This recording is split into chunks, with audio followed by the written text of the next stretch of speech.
Alexandra Recchia, je suis quintuple championne du monde de karaté et double championne d'Europe. Et en parallèle, j'ai mené des études de droit et suis avocate depuis janvier 2017.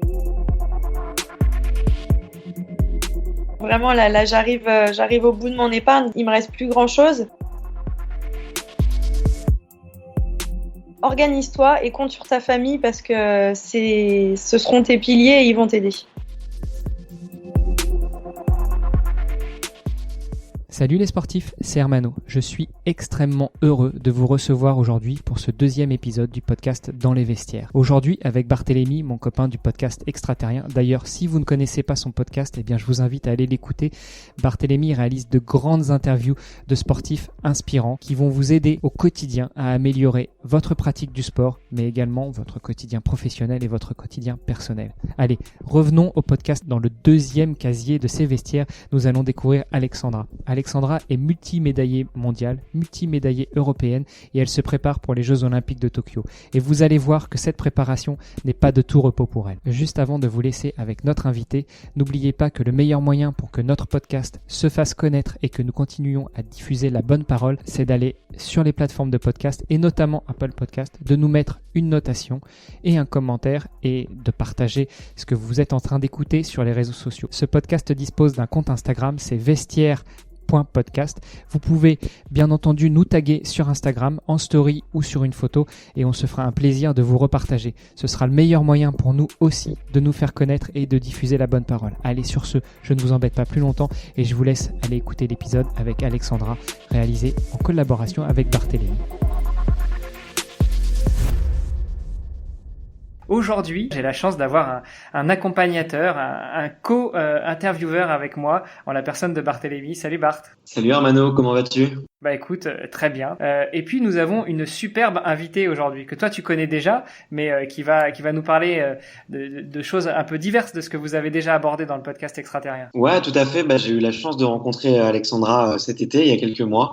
C'est vrai qu'on a passé un super bon moment. On a parlé beaucoup de sa carrière, un petit peu aussi effectivement de sa vie personnelle à côté, parce que il n'y a pas que le sport dans la vie, et il faut aussi avoir un exutoire et se financer. Du coup, non, c'était un super épisode. C'est aujourd'hui, je crois que c'est un des top 3 dans les meilleures écoutes sur le podcast Extraterrien. Donc c'était vraiment un super bon épisode et les auditeurs en demandent encore plus maintenant. Et ben voilà, ils en auront plus. Donc avec notre invité, salut Alexandra. Bonjour. Et puis du coup avec l'introduction qu'a fait Bart, là je crois qu'on a la pression là. On va être obligé de faire encore mieux que ce que vous avez fait sur Extraterrien. Bon, on va tâcher et puis de parler de choses différentes aussi pour pouvoir compléter. Ce que je vous propose, c'est de rentrer directement dans le vif du sujet. Enfin pas tout à fait dans le vif du sujet de ce podcast, mais déjà de te donner la parole, Alexandra, pour que tu nous dises qui tu es, ce que tu as fait jusqu'à présent, et puis après on passera à la séance de questions-réponses. Très bien. Bonjour à tous les auditeurs, je m'appelle Alexandra Recchia, je suis quintuple championne du monde de karaté et double championne d'Europe. Et en parallèle, j'ai mené des études de droit et suis avocate depuis janvier 2017. Voilà, pour faire bref. Donc on dit bonjour maître, c'est ça ? C'est ça. Tu as quand même réussi dans le cadre de ta carrière qui est, tu l'as bien dit, très très belle et riche en titres, à mener de front aussi bien une carrière de sportif de haut niveau, des études et une carrière professionnelle depuis 2017. Oui, le plus dur a vraiment été les études finalement parce que il fallait être présent au cours. Il fallait être présent au cabinet lors des stages ou alors en entreprise pour le stage PPI, ce qu'on appelle le stage professionnel de l'école. Donc c'est vrai que la partie la plus difficile finalement a été les études et l'école d'avocat. Et qu'ensuite j'ai dû faire un choix entre ma carrière sportive et la carrière pro. Mais aujourd'hui au moins j'ai cette sécurité-là de me dire que j'ai ma reconversion en main et qu'une fois que la carrière sportive sera terminée, voilà, j'aurai de quoi faire, quoi, sans stress, sans pression. Vas-y Bart, je t'en prie. Non, mais j'avais une petite question parce que j'avais oublié de te la poser justement sur l'épisode qu'on a fait ensemble. Ça t'est venu d'où cette envie de devenir avocate ? Alors en fait, c'est au fil des années, parce qu'à la base, je faisais des études de droit pour passer un concours dans la police. Donc, je m'étais dit, je fais 3 années et puis après, je passe le concours de lieutenant. Au final, au bout des 3 ans, je me suis dit, bon, bah, quitte à faire un an de plus, autant faire un Master 1. Après le Master 1, je me suis dit, bon, bah, pendant que j'y suis, je vais faire un Master 2. Et à l'issue du Master 2, on a un stage, en fait, à faire soit en entreprise, soit en cabinet. Et par le biais d'un ami, j'ai pu rentrer dans un prestigieux cabinet de droit social dans le 8e à Paris. Et c'est là que j'ai su que c'est ça que je voulais faire par la suite. Donc avocate spécialisée en droit social. Ouais, tout à fait. Bon, c'est bien, il va y avoir de l'actualité en ce moment-là. Ça manque pas, c'est sûr. Moi, je crois que ça n'a jamais vraiment manqué dans le droit social. Non, c'est un droit qui est hyper pragmatique, donc on en fait un peu tous les jours en fait. Justement, en parlant de ce que tu fais tous les jours, tu t'entraînes aussi et à haute dose, d'autant plus ces derniers mois, si j'ai bien compris, parce que comme tu nous l'as dit, tu as mis un petit peu en suspens ta carrière d'avocate pour te consacrer à ta carrière de sportive. Quel a été le déclic pour toi de te dire, là, je vais peut-être laisser un petit peu de côté mon job d'avocate et je vais me mettre à fond dans le sport? Alors le déclic, ça a été l'entrée du karaté aux Jeux Olympiques de Tokyo pour 2020. Clairement, ça a mis mes priorités sur le sport et puis aussi la fédération nous a bien fait comprendre que si on voulait être impliqué dans le projet, il fallait être à 100% dans le projet et que mener de front deux projets de haut niveau en quelque sorte, ça allait être délicat. Donc j'avais déjà prêté serment, donc je me suis pas omis du barreau, mais par contre je savais que j'allais mettre vraiment mon côté professionnel de côté, quoi. Tu as mentionné la fédération. Quel est un peu leur discours par rapport à ça? Parce que toi, tu as quand même réussi à avoir beaucoup de titres et à avoir un super palmarès et à être performante sur le parcours, malgré ton activité à côté et malgré les études, comme tu l'as dit, des études qui sont hyper chronophages. Qu'est-ce qui a changé dans leur discours par rapport à avant, en fait, finalement? Est-ce que tel que tu le dis, moi, j'ai l'impression qu'il y avait peut-être un manque de confiance ou un petit doute sur ta capacité à faire les deux. Alors, un manque de confiance, je sais pas, mais en fait, ils ont vraiment pas fait les choses individuellement dans un premier temps. C'est que tout le monde devait s'en tenir aux mêmes règles, peu importe l'ancienneté, peu importe. Voilà, ils voulaient vraiment avoir la main mise sur l'ensemble du groupe olympique. Et ceci, ça impliquait d'être présente à tous les entraînements, matin et après-midi. Et en étant à l'entraînement matin et après-midi, il me paraissait un peu compliqué de pouvoir aller travailler en cabinet. Vraiment, c'était trop délicat, quoi. D'accord. Tu as fait des études de droit. Une question qu'on ne pose pas trop à une femme en général, c'est ton âge.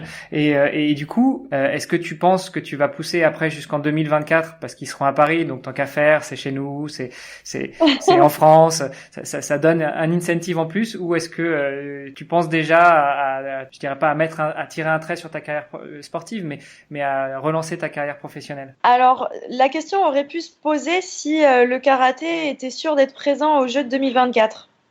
Malheureusement, pour l'instant, c'est pas le cas, puisque le CNOSF et notamment le comité d'organisation des Jeux de Paris 2024 en a décidé autrement. Ils ont proposé une liste de sports et ils ont exclu le karaté. Pour l'instant, il est difficile pour nous, même pour les athlètes qui sont jeunes, de se positionner sur les Jeux de 2024, étant donné qu'on n'y est pas. Même s'il reste quelques espoirs, quelques infimes espoirs que le karaté soit aux Jeux de 2024, c'est mal engagé. Donc, tout cela fait que pour l'instant, je me positionne pas sur 2024 et 2020, c'est vraiment ce sur quoi je m'engage pleinement et où je me bats corps et âme, quoi, pour décrocher ma qualif. Bon, en plus, dans le karaté, on peut le dire, c'est vraiment corps et âme. Ouais, c'est bien ça. Et puis il me semble que quand on a discuté un petit peu tous les deux, tu me disais que vous étiez aussi toute une génération à être depuis très longtemps sur le circuit et que finalement c'était déjà une consécration que le karaté soit à Tokyo déjà.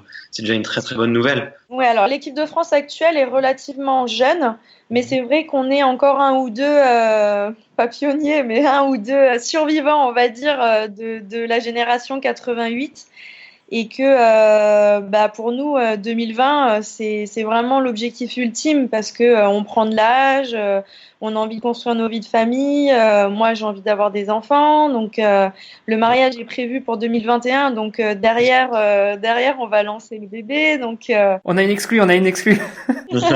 c'est vrai que Moi, c'est ma 16e année en équipe de France. Là, je pense que je bats presque des records d'ancienneté. Donc, ça commence à faire un peu long, quoi. Donc on a une double exclue, hein. Non seulement le mariage, mais on a aussi la Jeannie Longo du karaté. Franchement, là c'est top.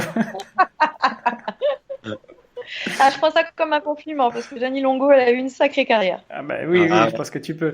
Tu t'étais quand même lancé dans ta carrière professionnelle. Tu avais prêté serment. Est-ce que cette avancée dans la carrière professionnelle était due au fait que tu avais des difficultés à financer ta carrière sportive, ou c'est vraiment tu as été au bout de tes études et puis tu as essayé d'y aller sur les deux, le sport et le pro? Alors en fait, mes parents, ça a toujours été une condition sine qua non en fait d'avoir un niveau correct sur les études.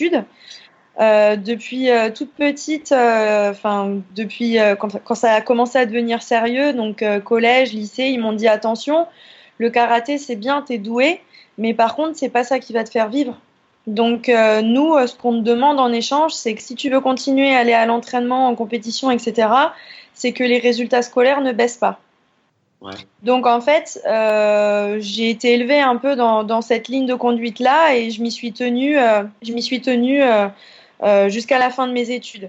Et finalement, c'est depuis l'entrée du karaté au jeu que pour moi la situation financière devient difficile en fait, est devenue difficile parce qu'auparavant je cumulais un petit peu les aides de ma fédération, les aides de mon département, les subventions en fait, et finalement mes revenus de stage. Donc au final, je m'en sortais pas mal. Je m'en sortais vraiment pas mal.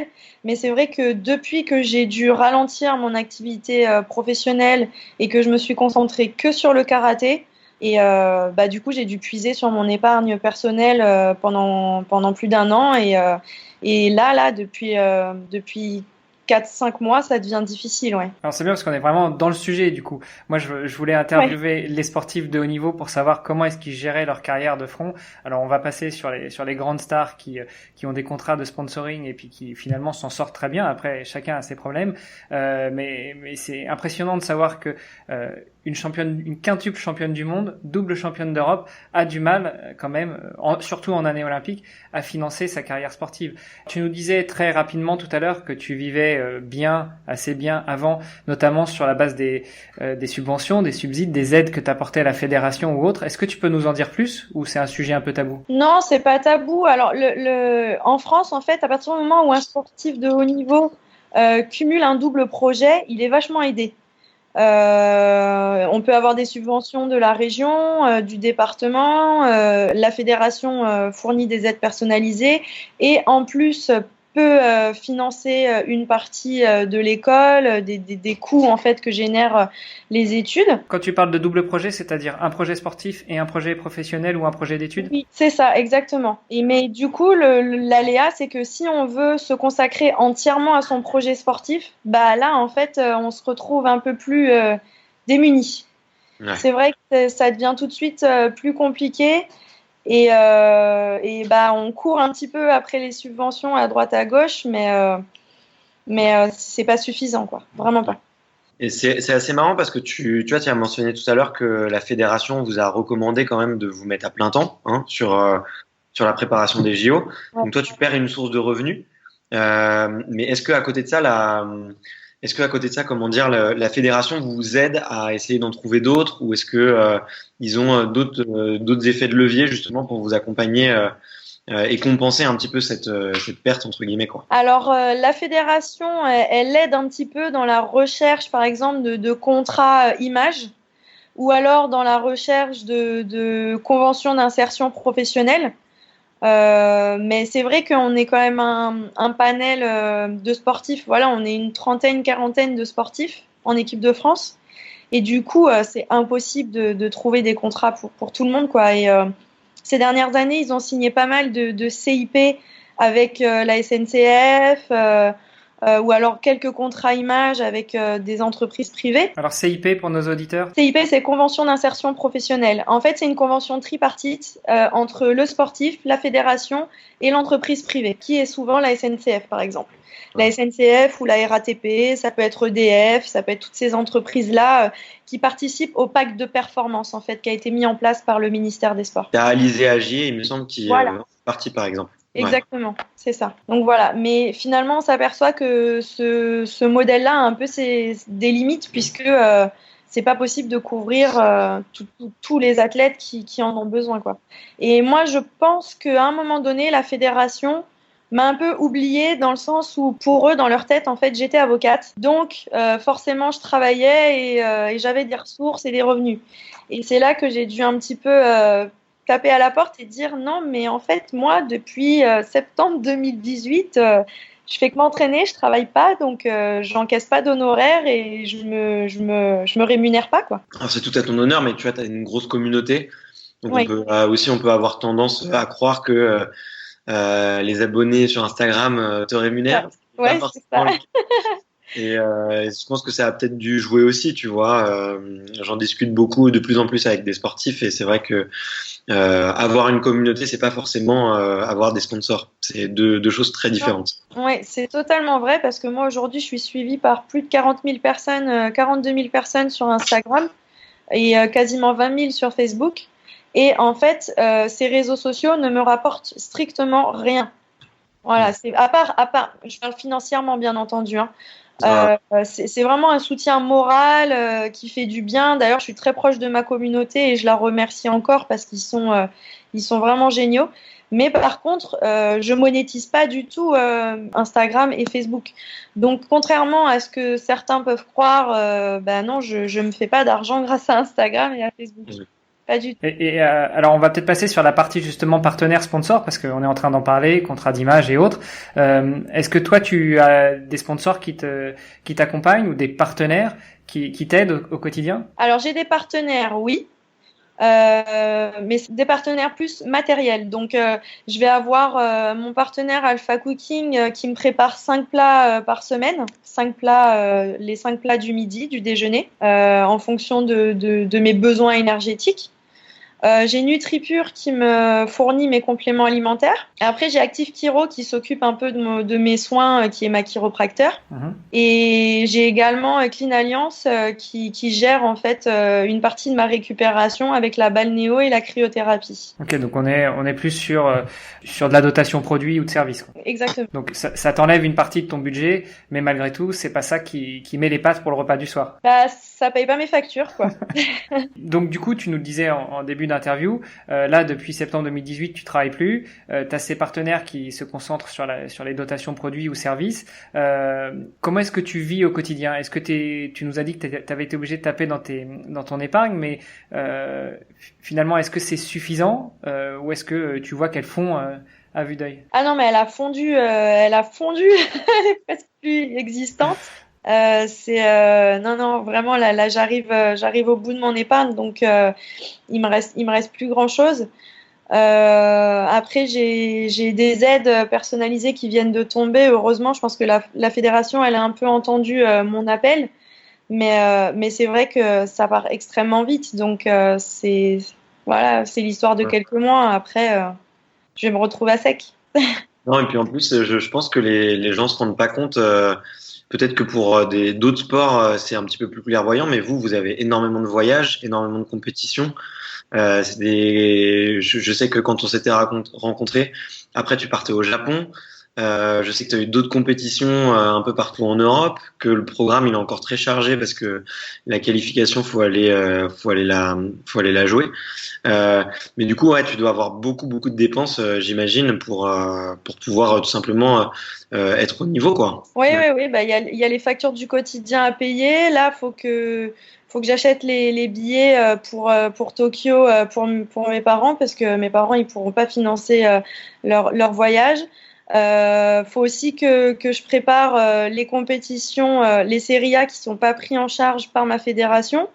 Donc tout ça, c'est des dépenses qui sont non négligeables, en effet, oui. Alors tu vois, c'était vraiment justement l'idée de ce podcast, c'est de faire comprendre à tous nos auditeurs et peut-être les inciter à mettre la main au porte-monnaie, mais leur faire comprendre que la vie de sportif de haut niveau, finalement, c'est pas juste se faire plaisir avec son sport et puis siroter un cocktail au bord de la piscine. Il y a le challenge sportif, mais il y a aussi le challenge financier qui va derrière, parce que les fédérations, et notamment dans les entre guillemets grands pays sportifs comme la France, qui compte beaucoup de sportifs, n'a pas forcément suffisamment de moyens pour soutenir tous ces sportifs. Eh bien, c'est un parcours parcours du combattant de tous les jours. Ouais, c'est vraiment ça. C'est que on gagnerait en fait à être un tout petit peu plus aidé afin d'être plus serein et se concentrer uniquement sur la préparation sans se soucier des factures à payer et des petits imprévus là, qui peuvent survenir au quotidien et qui vraiment peuvent plomber une préparation. Sur la partie partenaire / sponsor, tu nous disais tout à l'heure que tu avais des sponsors qui font plutôt de la dotation produit / dotation de service. Est-ce que tu crois que ils ont été aussi séduits par ton projet que par la force de ta communauté, ou c'est vraiment ils ont tout misé pour toi ou juste pour t'accompagner Je pense que c'est un peu des deux. Je pense qu'ils ont aimé ma personnalité, le fait que je sois proche des gens et que je fédère finalement ma propre communauté, ce qui est toujours bien pour une marque, hein, parce que quand on est proche de sa communauté, on communique forcément de manière plus personnelle et pour vendre un produit, c'est plus sympa. Et puis bon, j'ai plutôt la réputation d'être cash et honnête. Donc voilà, je présenterai pas des produits que j'utilise pas et que je juge pas terribles. Donc c'est aussi ça ma force, c'est que ma communauté, elle peut vraiment compter sur un discours qui est sincère et totalement honnête. Pour ta solution, en fait, tu as décidé de faire appel à ta communauté, qui était pour le coup vraiment une de tes forces. À quel moment tu as commencé un peu cette réflexion-là? Pourquoi tu as choisi ce canal-là plutôt qu'une autre source de financement? Alors en fait, c'était pas mon idée du départ. Ce sont deux étudiants en master STAPS en fait en marketing qui m'ont approché, qui dans le cadre de leur projet devaient lancer une campagne de crowdfunding. Et en fait, par le biais de connaissances qu'ils pouvaient avoir dans le monde du sport et notamment au Krebs, c'est mon nom qui est sorti et du coup ils m'ont contacté, ils m'ont sensibilisé un petit peu à la démarche. C'est vrai qu'au début j'ai un peu hésité parce que quand on l'a jamais fait, c'est difficile d'aller réclamer de l'argent aux gens en fait. C'est vraiment moi c'est quelque chose qui me gênait beaucoup. Même si on m'en avait déjà parlé, ma communauté m'avait déjà dit oui, tu devrais faire ci, tu devrais faire ça.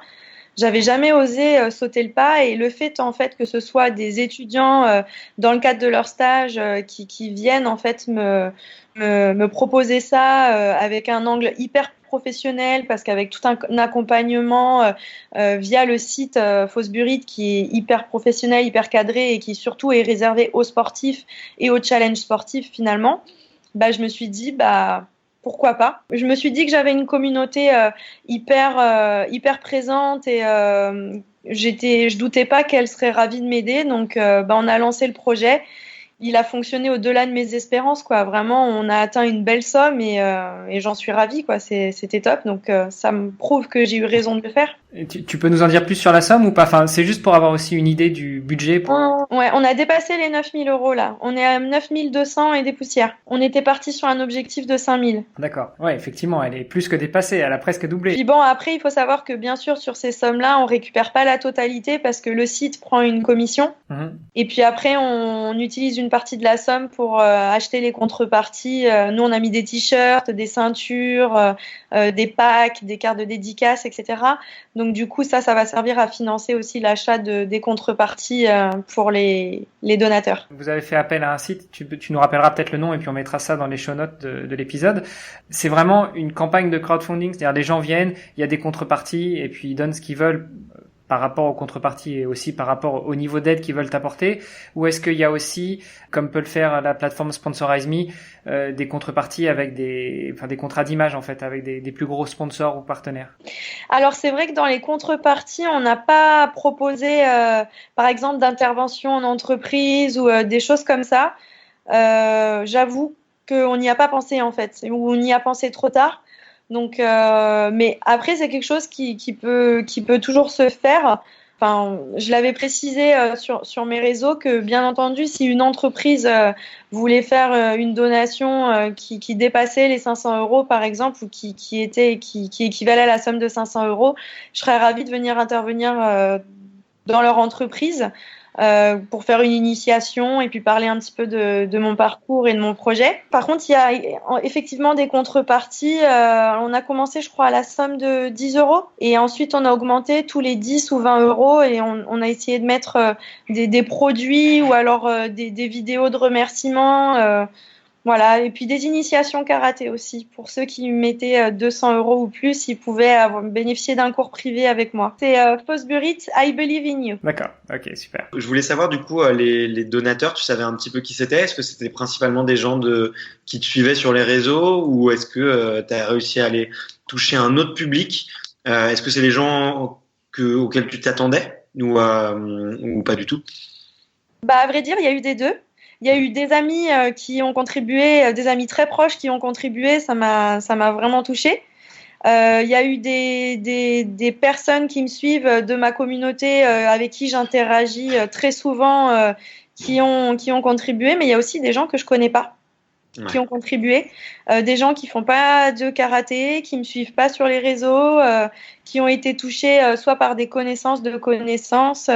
Vraiment, les gens ont partagé massivement le lien et du coup, je pense que ça a pu toucher plein de personnes et c'est ça qui est merveilleux avec les réseaux sociaux et avec voilà, c'est cette entraide et cette solidarité même avec des personnes qu'on connaît pas. Sur ta campagne, toi, quels étaient les sujets en particulier que tu voulais financer? Je sais que tu as parlé de tes parents notamment, mais comme j'avais participé et que j'avais lu la description, et j'ai trouvé que c'était une très bonne stratégie de dire exactement ce que tu allais financer avec cet argent-là. Et vu que tu as dépassé, du coup, qu'est-ce que tu vas pouvoir financer en plus que ce qui était prévu? Déjà, je vais financer le billet d'avion de mes parents pour Tokyo. Ça, c'est bien.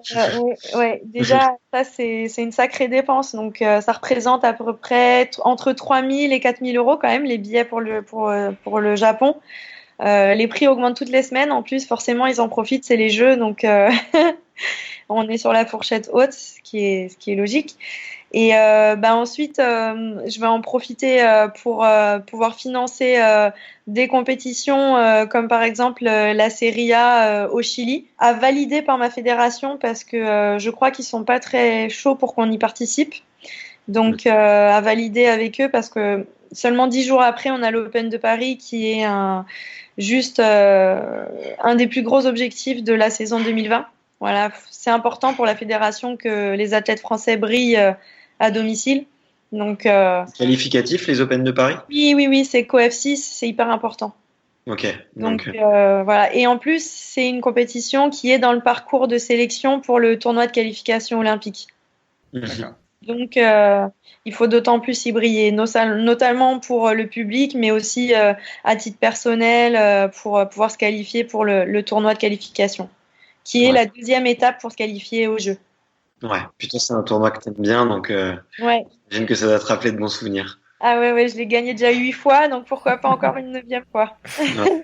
Alors justement, on n'a pas trop parlé de cette partie-là, mais qui, je pense, a un intérêt dans le financement de la carrière d'un sportif de haut niveau. C'est pour aller au JO, quelles ont été les règles qui ont été définies pour que tu puisses te qualifier? Est-ce que c'est sur, alors on a bien compris, c'est pas sur une compétition, mais est-ce que ça t'oblige à beaucoup de déplacements, beaucoup d'abnégation, beaucoup de travail, et puis forcément à sortir le portefeuille? Alors, il y a deux façons de se qualifier aux Jeux. La première, c'est par le ranking. C'est un classement qui a démarré en juillet 2018. Il y a 3 types de compétitions. Il y a les Serie A qui sont COF3, les premières ligues qui sont COF6, les championnats continentaux, donc Europe, Asie, etc., panaméricains, qui sont COF6 également, et les championnats du monde qui étaient COF12. D'accord.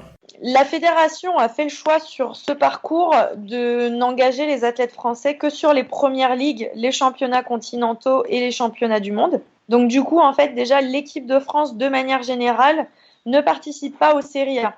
Donc ça veut dire que depuis 1 an et demi bientôt, il y a pas mal de compétitions auxquelles on n'a pas participé, ou alors on a participé avec notre club. Donc du coup là c'était des dépenses à titre perso, pas pris en charge par la fédération. Moi par exemple à titre perso, en dehors de l'équipe de France, j'ai participé à la Serie A à Istanbul l'année dernière. L'année dernière, 2019, c'était au mois de mai, et au mois de juin à la Serie A de Montréal. Donc ça, c'était des dépenses à titre perso et en partie pris en charge par mon club. Il a fallu mettre la main un petit peu au portefeuille.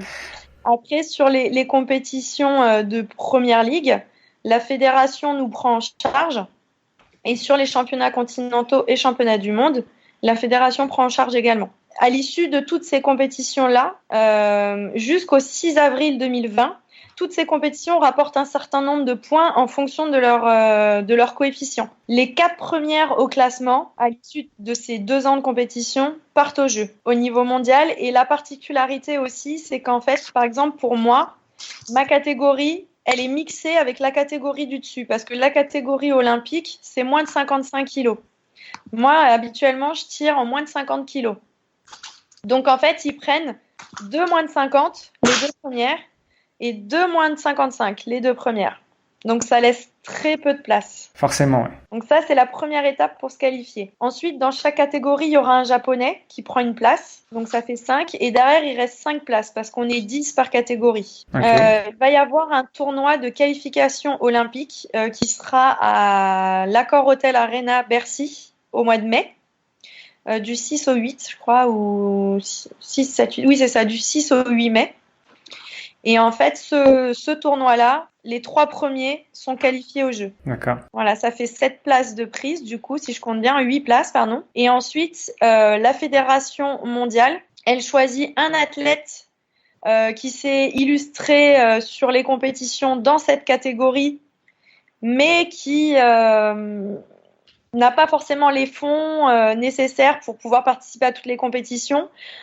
Souvent, en fait, c'est des pays en voie de développement ou pas forcément très riches. Je prends un exemple, ça peut être un athlète de Biélorussie ou un athlète d'Ouzbékistan, des petites nations en quelque sorte qui n'ont pas les moyens d'envoyer les athlètes dans toutes les compétitions. Donc, il y aura une carte pour l'universalité. Ça, c'est les jeux qui imposent ça.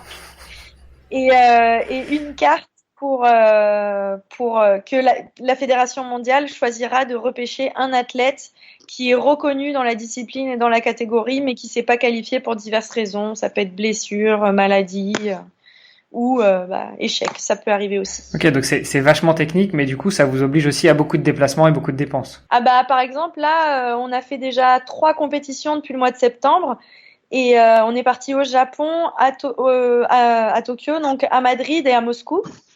Et à partir du mois de janvier, on a une compétition tous les 15 jours. Donc c'est simple, entre janvier et avril, on va faire Chili, Paris, Dubaï, Maroc, Bakou, Salzbourg. 6 compètes en 3 mois. Habituellement, c'est ce qu'on faisait à l'année avant les Jeux. Ouais, les années olympiques sont assez chargées. Voilà, là c'est vraiment tout nouveau pour nous et c'est vrai que c'est difficile, très difficile. T'as pas peur un peu d'ailleurs que ça dérègle certains athlètes sur leur préparation physique, parce que je sais qu'on en avait un peu parlé, mais tu t'es jamais entraîné autant. C'est aussi le côté rassurant de se dire bon bah je fais que du sport et je vais pas travailler à côté ou avoir d'autres projets. Mais est-ce que ça fait peur certains athlètes effectivement d'avoir une année aussi chargée justement alors que on connaît un peu la phobie des sportifs 6 mois avant les Jeux, c'est un peu tout le monde fait vraiment très attention à ce qu'il fait quoi. Donc comment est-ce que toi tu le vis et comment est-ce que les autres un peu athlètes de l'équipe le vivent, parce que pour vous c'est une première? Eh ben en fait on vit au jour le jour, on s'adapte en fonction de la fatigue, on écoute vachement plus notre corps parce que c'est vrai que les déplacements, même si ça reste la plupart du temps en Europe, ça prend beaucoup d'énergie, prendre l'avion, piétiner. Voilà, être jamais chez soi. Donc le corps, c'est vrai qu'il souffre plus qu'habituellement. Du coup, le staff est quand même vachement à l'écoute des moindres signes de fatigue et on n'hésite pas à lever le pied quand on a à le faire. Et en fait, là, c'est juste qu'on n'a pas le choix. Si on veut se qualifier, on est obligé de participer à toutes les compétitions et en fait, ça se joue surtout dans les périodes d'entraînement. Ouais. Là, on est contraint vraiment de lever le pied à l'approche des compétitions. Mais à la fois, on a fait un gros travail de fond cet été, justement pour pouvoir supporter et tenir la ligne droite de cette année 2020. Oui. Ouais, parce que du coup, les conditions sont les mêmes pour toutes les compétitrices et tous les compétiteurs. Donc, c'est le maximum pour se qualifier. J'ai même envie de dire c'est plus dur pour les étrangers parce que eux, ils font vraiment toutes les compétitions. Depuis le début, les Turcs, les Italiens, les Ukrainiens, les Kazakhs, font toutes les compétitions, que ce soit Serie A, mais j'ai quand même l'impression que ils supportent mieux que nous. On se pose un peu des questions. Bon, après, ils ont un cadre d'entraînement et de soutien qui n'est pas le même que nous. Les Kazakhs, ils sont professionnels, ils sont payés pour s'entraîner, ils ont de la récup tous les jours, massage tous les jours. Nous, on est à des années-lumière de ça. C'est à relativiser. Je crois qu'on aurait tellement de questions et qui déborderaient aussi du sujet du financement des carrières pro, mais il va falloir aussi qu'on te laisse récupérer et t'entraîner. Malgré tout, juste avant de te laisser partir, j'aurais 2 petites questions à te poser. La première, et ça ressemble un petit peu aux questions de Bart sur Extraterrien, c'est si tu pouvais te parler à la petite Alexandra qui se lance après le bac dans ses études et qui se dit qu'elle va essayer de mener de front ses 2 carrières sportives et puis études ou professionnelles, qu'est-ce que tu te dirais? Fonce, n'hésite pas, crois en toi, organise-toi et compte sur ta famille parce que ce seront tes piliers et ils vont t'aider. Waouh. C'est bluffant. Et Bart, tu voulais poser une autre question? Allez, dans mes questions classiques que j'aime bien, c'est tu te vois où dans 10 ans? De l'autre côté de la barre, Ouais. magistrate. Beaucoup d'ambition encore. C'est un projet, après quelques années de barreau, j'aimerais bien changer de côté. 10 ans, ça va venir vite. Pour en discuter, parce que ma mère est dans la magistrature aussi, donc si ça t'intéresse d'avoir quelques petits tips, Avec plaisir. On pourrait changer les rôles de l'interview. Avec plaisir. Alexandra, merci beaucoup pour ta franchise, pour tout ce que tu nous as délivré aujourd'hui. Bart, merci à toi pour avoir co-animé cette interview. Et puis je remercie aussi nos auditeurs pour nous avoir écoutés. Avant de vous laisser partir, je vous demanderai juste une chose. Si vous avez l'occasion d'aller sur les plateformes de podcast et principalement sur Apple Podcast pour laisser un commentaire et puis une note, c'est comme ça que le podcast va remonter dans les classements et puis que l'on sera plus visible et qu'on pourra diffuser la bonne parole sur la difficulté du financement des carrières de nos sportifs de haut niveau. Merci. Merci. Ciao, ciao.